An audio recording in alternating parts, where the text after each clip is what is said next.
Kurva yang melengkung habis ini artinya suatu saat wabah ini akan berhenti. Nah, garis ini mewakili kapasitas rumah sakit dan tenaga kesehatan. Jadi semua yang di bawah garis ini kemungkinan besar akan dirawat, tapi yang di atas garis ini kemungkinan besar kesulitan dan bahkan meninggal dunia. Nah, tugas kita adalah membuat kurvanya tuh nggak terlalu melonjak tinggi, sehingga semua orang yang sakit bisa masuk ke dalam rumah sakit dan ditangani oleh petugas kesehatan. Jadi gimana caranya membuat kurva ini menjadi landai? Orang itu sakit nularin orang lain. Nah, orang yang sudah sembuh, tubuhnya jadi punya imunitas, sehingga kemungkinan dia tertular lagi itu kecil atau hampir nggak ada. Sehingga caranya sebuah wabah apapun itu dari zaman dulu berhenti adalah ketika cukup banyak orang kena virusnya, lalu menjadi imun sehingga virusnya nggak bisa punya orang untuk ditularin lagi. Nah, kenapa selama ini kita perlu banget namanya social distancing atau ngejauhin diri? Animasi ini bagus banget. Ini contoh kalau semua orang bergerak bebas seperti biasa, nggak ada pikiran, semua tetap pergi konser, pergi jalan-jalan. Ini akan terjadi. Satu orang akan menularkan semua orang berbarengan, dan itu yang berbahaya. Seperti tadi kita ngelihat kurvanya ya. Pada akhirnya akan lewat dan pada akhirnya semua orang akan sembuh. Tapi karena kurvanya tinggi, banyak orang akan mati dalam prosesnya. Nah, yang terjadi di Cina dengan adanya lockdown, ditutup, membuat orang tidak sakit sekaligus berbarengan. Jadi kurvanya lebih landai kalau kalian lihat, sehingga memberi waktu untuk orang-orang menjadi sembuh dan akhirnya bisa melandaikan kurvanya.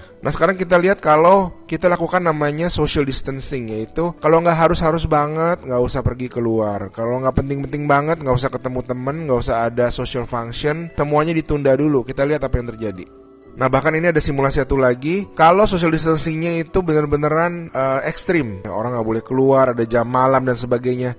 Ini yang terjadi. Kita lihat beda banget kan. Jadi ada orang yang akan tetap sakit, tapi mereka bisa masuk rumah sakit dan dirawat. Jadi teman-teman, please do your social distancing, stay at home, work from home, anywhere you can.